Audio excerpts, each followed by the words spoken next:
Welcome back. As we earlier said, that of course the preparations are taking its course in the Red Sea resort of Sharm el-Sheikh, and here even in Cairo for COP27, the biggest event of the time. Of course, world leaders are going to start to flock to come over to Sharm el-Sheikh, and intellectuals and of course NGOs and all the people who are concerned with this global issue, which is the climate change. Climate change is one huge topic that you can discuss it or look at it or observe it from many angles.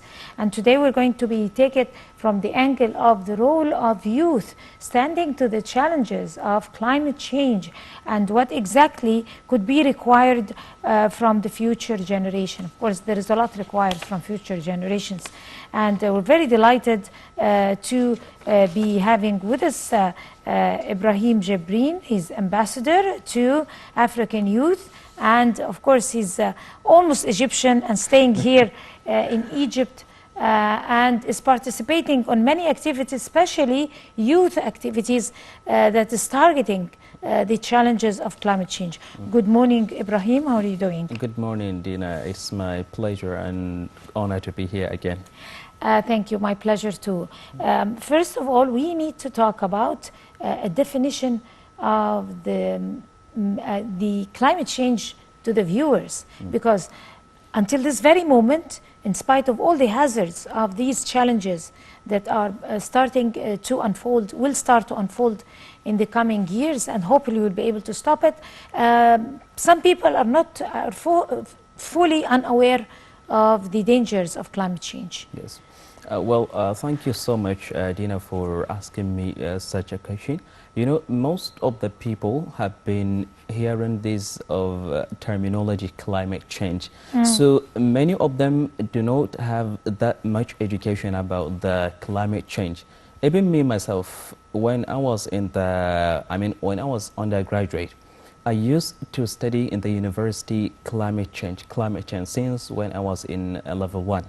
So every and each single semester, we used to take a little bit about the climate change. But at that particular time, I didn't used to know what the exact climate change means.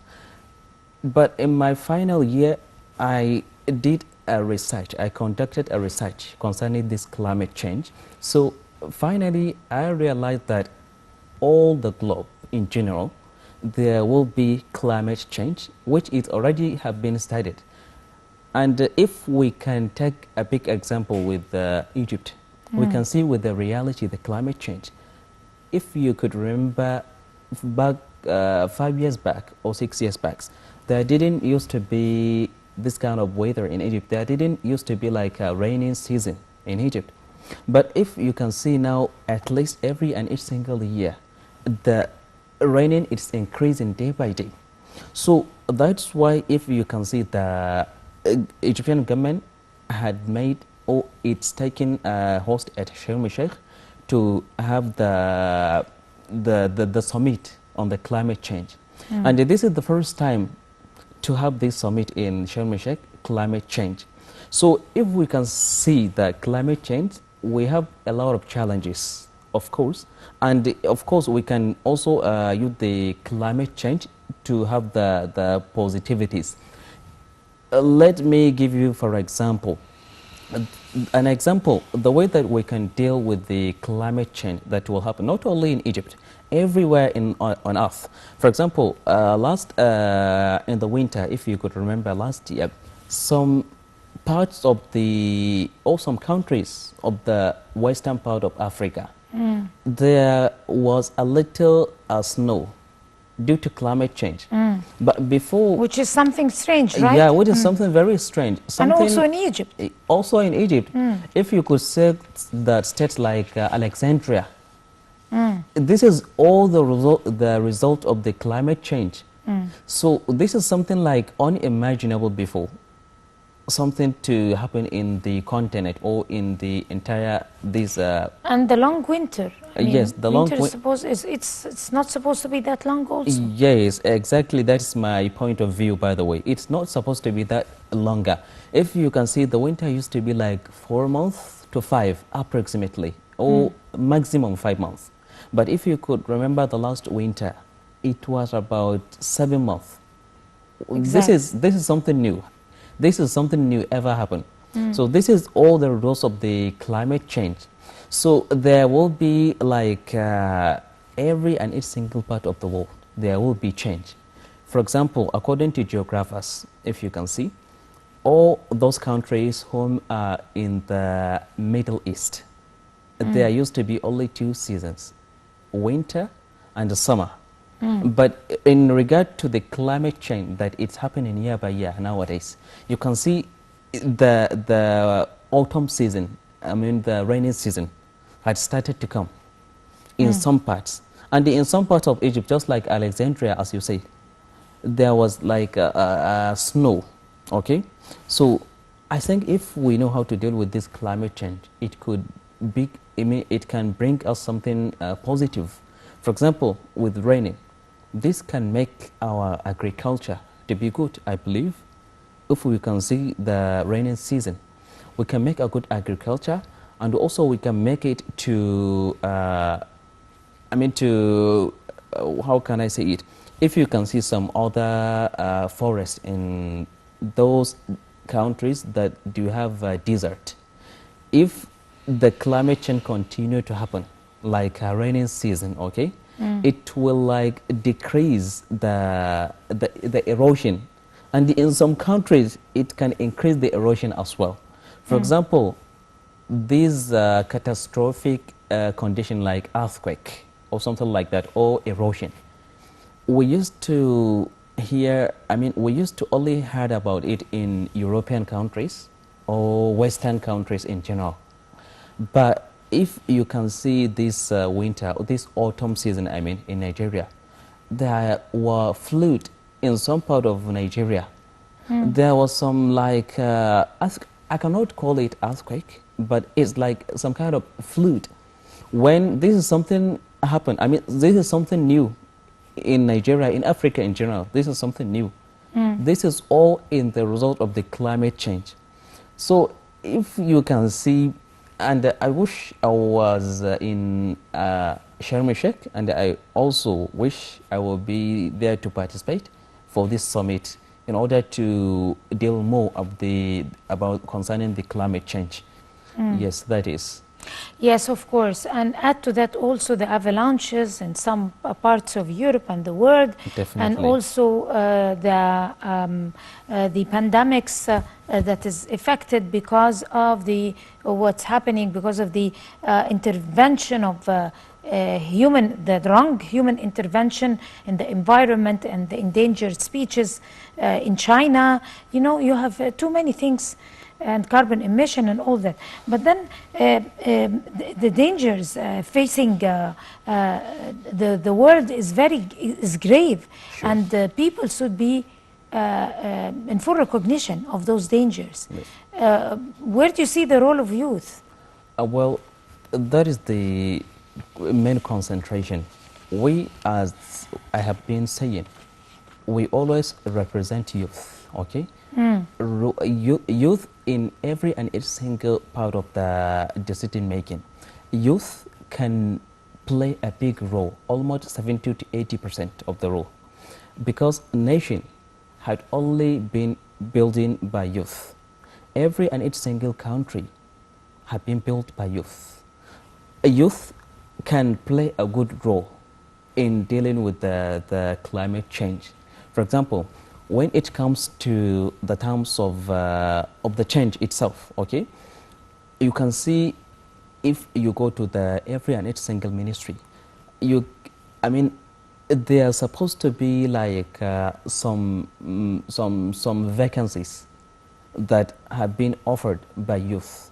So I believe these youth, if they are to be well trained, they will play a good role in dealing with this climate change. I'm not talking only in the climate change, okay? I'm talking in all the things in general. I believe that if the youth are going to be well trained, they will play a good role in every and each single part of the activity in the activities, or of participating in the activities. Yes, because youth, as I have told you this before, as I could remember, more especially if we have more concern in our continent. The only continent that had, I mean, that had 70 to 80% numbers of youth is Africa. Africa, yes. So I believe that we youth can, I don't mean that we can do everything 100%, but I believe we can play an important role in running our continent. I do believe that if we are offered like a chance, I believe that we will make a good changes. If you can see back to the history, for example, me as from Nigeria, let me give you a little example with Nigeria. All the greatest leaders or all the greatest all the greatest leaders that at that particular time, they were in between 25 to 30 years, maximum 35. There were those people that are between this age were the greatest leaders ever because they were youth. Yes. Can I ask you a question here? Definitely. If you could allow me. Yes. The same leaders you're talking about, Yes. those outstanding calibers, Yes. after they passed 35, were they bad people?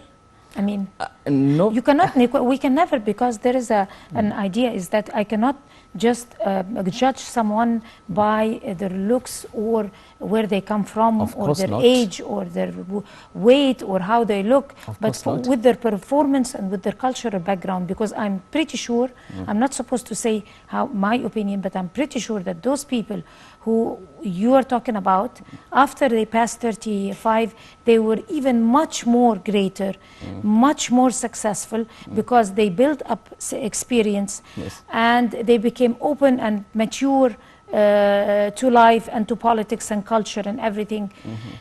So from here, let me ask you another question. Don't you think that it's very important to that youth should take heed of being aware, have awareness of cultural background, of history? Like, look at you. You have a great deal of awareness when it comes to history of other countries, Yes. like here in Egypt, and you come from Nigeria, and you have a point of view when it comes to the challenges of climate change. That distinguish you, Yes. not because you belong to a certain category in society, but because you distinguish yourself by your knowledge. Definitely. So how do you, what's your intake about this? Well, to be honest with you, thank you so much for asking me such questions specifically. Yes, they were greater people when they passed the 35, as you said. Right. But if you, the fact of the matter is that they have been already through into the system when they were youth. I'm not trying to say They were that given opportunity. yes, they of were course. given opportunities, okay? They were given opportunities when they were youth, okay? So they had already been into the system since when they were youth, okay? So that let them open, okay? That let them like have more strategy. That led them to become a greatest leaders ever. That is why right after they passed into the age Into of the youth, experience. into the experience, okay? They all know about the system. They all know about the strategies. And when they became full matured, right after passing the age of 35 to 40, so that led them become greatest leaders. And in fact, they were greater than they were before. Because like if you can take the age of 35 or from 30 we can say up to 40, we can say yeah, someone is still youth. I mean he is still young, okay? But right after he had already been into that particular system at that age, he had already been gaining experience. Maybe he used to commit some little quite mistakes.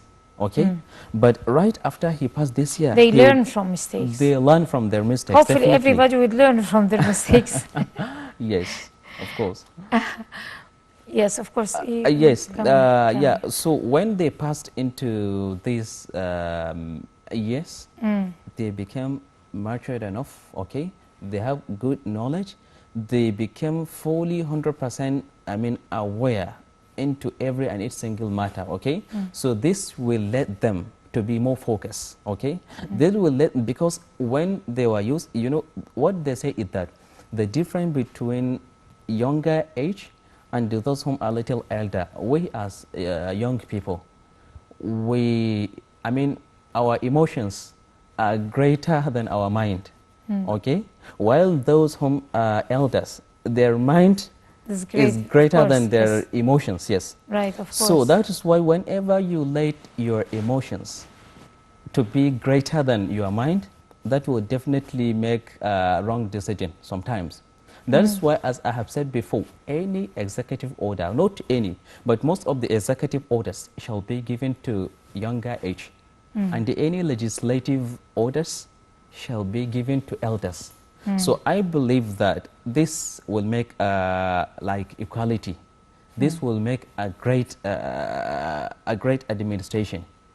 Yes. Sounds very good. Yes. So the keenness of the world leaders to attend and participate, not only attend, but observe and participate in COP27 here in the Red Sea Resort of Sharm el-Sheikh and have, and they're very keen.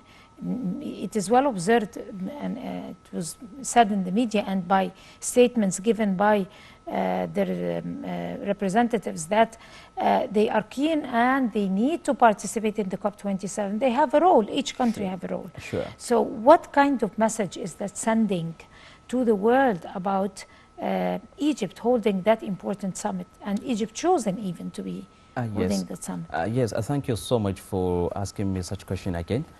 If you can see Egypt, I believe that Egypt had been doing a great and much better than we are expecting day by day in making such kind of summits. Because first of all, it creates peace.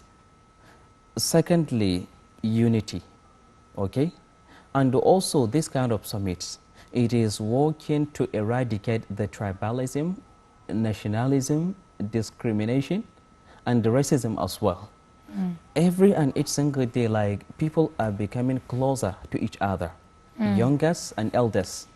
So all these roles of the Egyptian government, all Egyptian citizens in general, I believe that this is something good. And by the way, I'm not trying to flatter, by the way, because I have been through into the systems.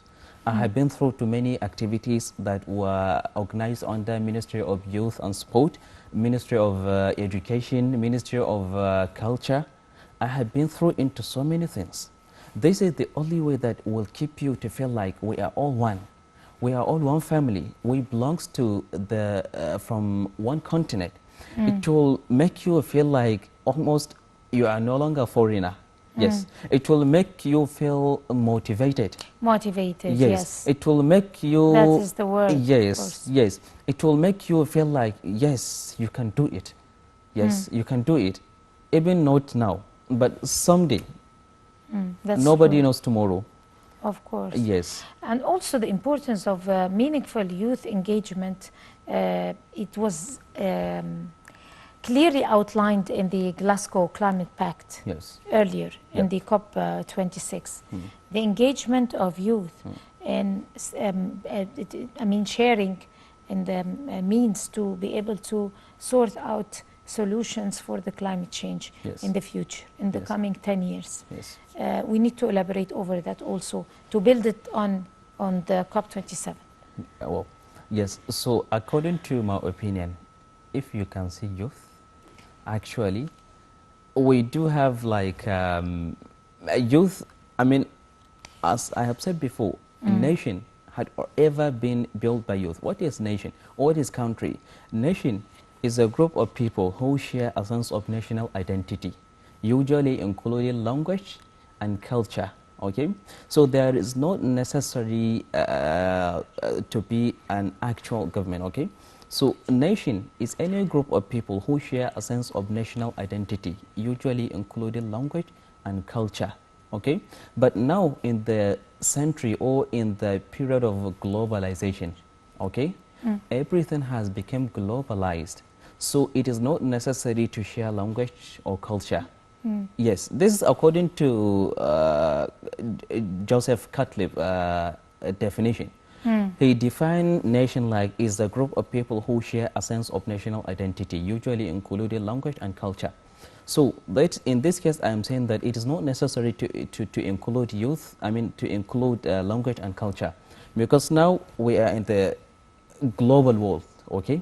We are in the century of globalization. Every and each single part of the world had already become one. It is not necessary to share language. It is not necessary to share culture, I believe. For example, someone is Egyptian, I'm from Nigerian, but we live the same. We have been studying together. We have been like outing together, okay? So as long as these are youth, they need only guidance from the elders. Yes, elders can guide youth, okay? But also what I have been saying is that to make this great continent, because my only concern is within the continent in general. Because whenever I am talking concerning any this kind of issues, I am trying to generalize the whole continent. I'm not trying to specify a specific region or a specific country. We belong to this nation. We are working to make this nation great. But what will make us, or what is the best weapon we can use to build this great nation? I believe that every and each single country, or every and each single citizens from the different countries can do a contribution. What is the contribution? For example, you can see this country has something, that country had something.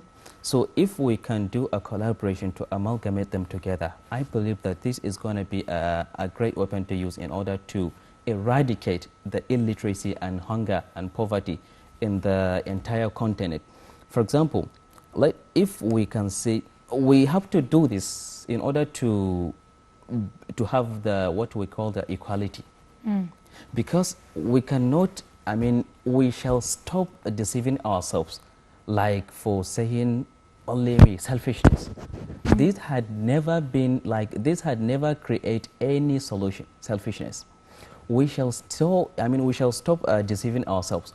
For example, a country like Nigeria, for example, every and each single person, you shall believe that this is the country that has greatest higher like economy, politics, and some kind of natural resources. For example, a country of Egypt, like Egypt, you shall believe that it has a great higher education, a good infrastructure, and so on and so forth, okay? So if we can do this equality between or among ourselves and stop deceiving each other, I believe that there will be equality, okay? So we can take this from there, we can take this from here to match them together. This will create a much greater power than more than we expected, okay? There will be like, I don't mean to be like one country. This will never happen, I believe. But there will be a great union. There will be a great union that will unite the Africa. And for the best interests of the whole world. Definitely. This is what I was telling you earlier. I believe that Egyptian government can do this, as the government have been doing these programs. This is what let us feeling that we are one.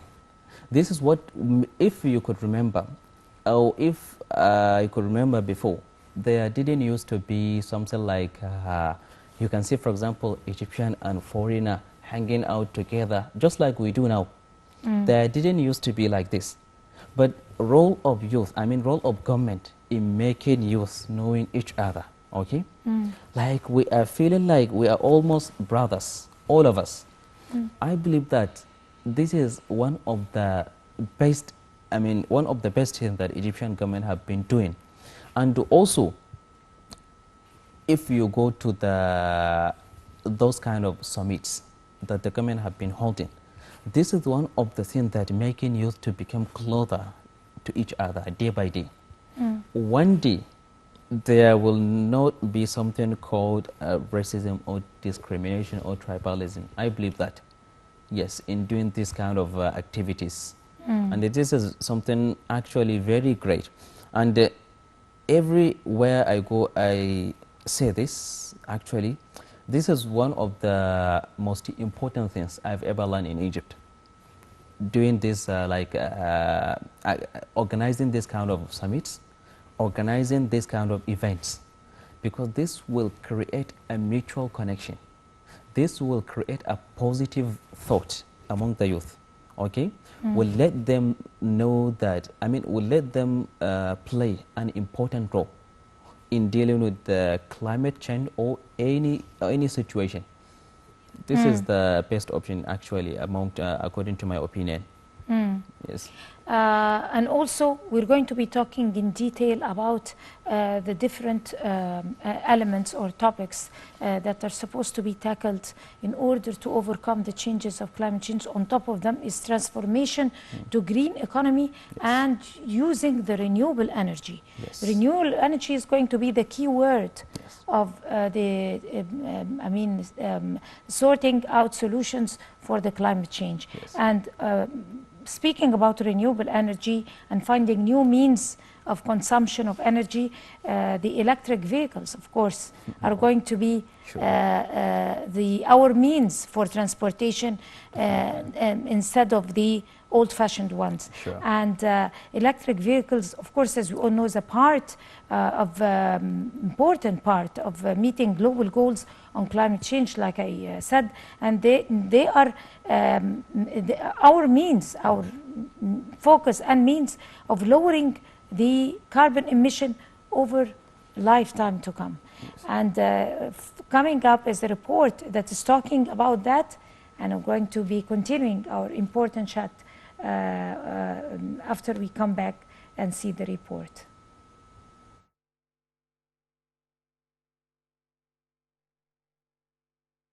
Electric vehicles are an important part of meeting global goals on climate change.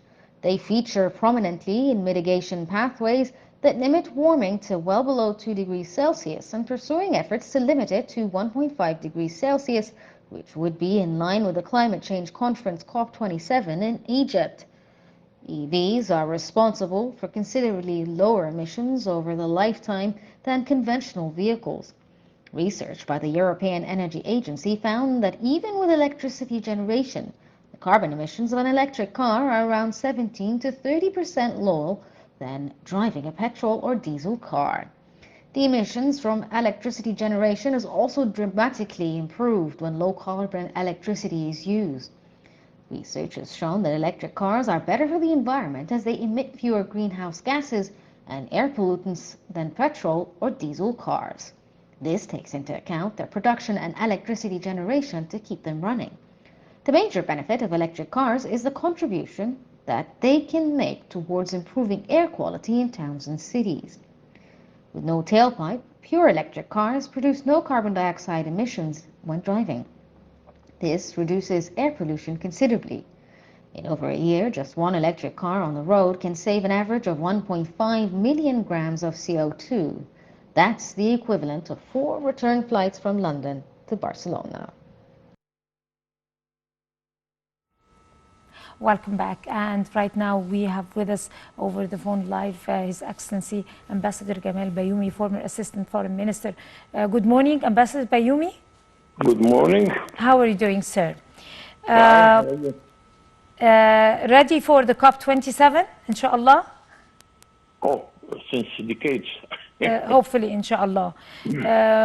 Of course, as we all know, that all media outlets are following the preparations, the excellent preparations and the efforts exerted by the government and every institution in the government to be able to bring the best image, which is already existing here in Egypt, to the world about a country that is coping with the new green world, and especially in Sharm el-Sheikh. Lots of things, lots of work is being done. Talk to us about, first let's talk about choosing Egypt as a venue for the summit after Glasgow. This is usual. I am proud that we have a very ancient history with conferences, with diplomacy, which we celebrated in March, 100 years of our new diplomacy. But if you go to history, our diplomacy started 2,000 years before Christ. Also, recently we have we became very important place where you can address the whole world through conferences, whether in Cairo, Alexandria, and Sharm el-Sheikh. And I always give the example that when the President of the United States, President Obama, wanted to talk to the whole Islamic community, 1,400 million inhabitants, he came to Cairo and he addressed the world from Cairo University. When Europe wanted to talk to Africa in the year 2000, they came to Cairo, and we have witnessed 68 presidents in the same conference. So we have the experience and we have the history concerning successful conferences. In this special conference, the task is not easy. We are talking here about something which costs a lot of money if we abide to what we need to our environment. The second problem, that those who are doing bad to our environment are the developed countries, the rich countries, especially in China, United States, and some other countries. And it's a matter of cost. Their industry doesn't want to bear the cost of abiding to what we need to have a better environment. Right. And it is well known that they always commit themselves to do this or that, but they do not, in practice, do what they promise to do. This is mainly the whole environment of this conference. But we hope that with the Egyptian diplomacy, with the diplomacy of the group of the developing countries, the group of 77, which is in real 139 countries who are suffering from these practices, can convince those industrialized countries to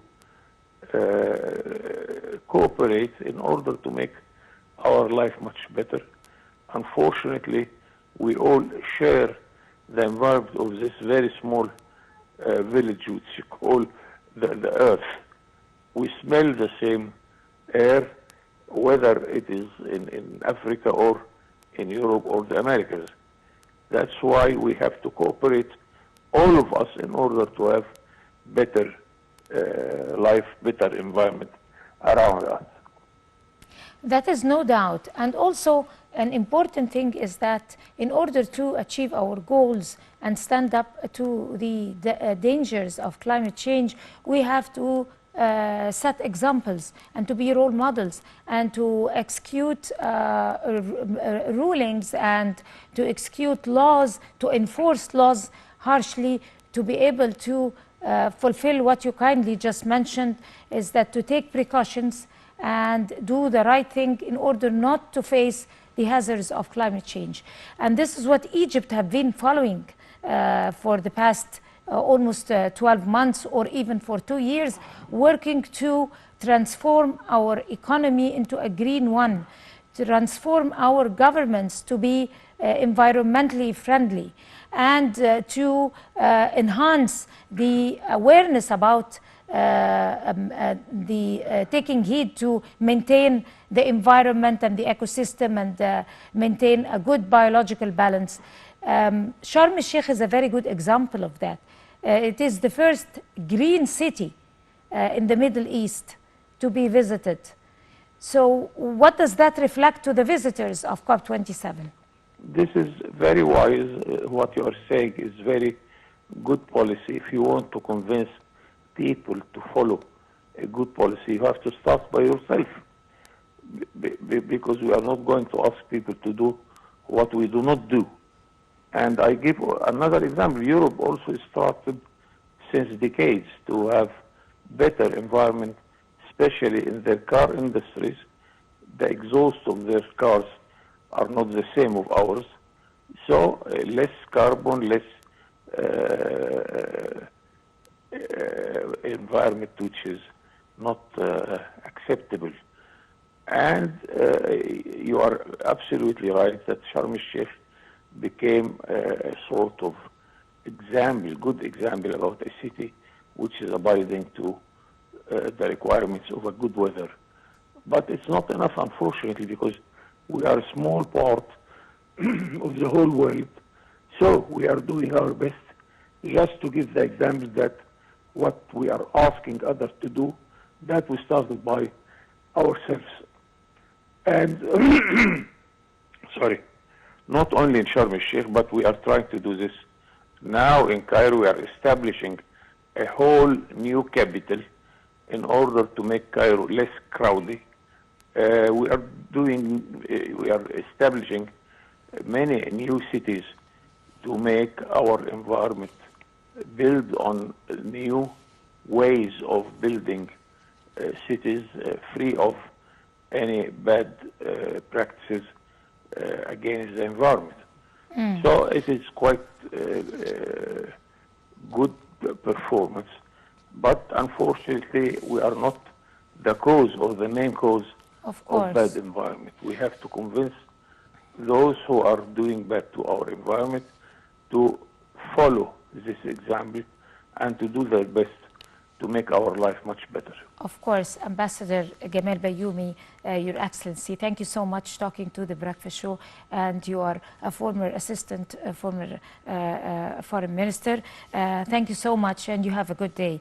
And going back to you, Ambassador Ibrahim for Youth. Welcome back. As you have seen, Ambassador Gamal Bayoumi have talked about setting examples for the world. How are we going to talk to youth, talk to intellectuals, talk to entrepreneurs, talk to industrials who are the most or the main factor for the pollution with the carbon emission and throwing the leftover in the Pacific Ocean? And I mean, I'm talking about the power countries that are the main reason for the pollution, like big industrial countries. I mean, exporting their waste to the developing countries. And Africa is prone to that waste and prone to the climate change more than any other continent. Why is that? Well, actually, the issue is clear. You can see. The issue is that, according to my opinion, not only government can handle this. The citizens of the society or of the specific community can handle the issue themselves. For example, if you go to some rural areas, okay, you might think that government do not know about these people, okay? Or you can see on the street, for example, a street is erosion, okay? Buildings are collapsing, okay? So do you want to government to come and pick you this? No, you have to do it yourself, of course. You have to do it yourself. So we do not supposed to everything to rely on the government, okay? Like as Ambassador just said, if you can see the youth, role of youth, and our always consideration, I mean our main focus concerning our topics are related to youth. So according to my opinion, if you can see the African continent in general, the most continent that is facing this climate change in the entire world, it is African continent. What shall be done? What shall be done is that I think governments can handle this. Yes, you have mentioned something to use the power to upgrade it into electronic transportation. I believe if our governments can negotiate, can make a negotiating between themselves, they can handle the matter. Things will be much easier than we expected, okay? For example, we can do a metro or a train, railway.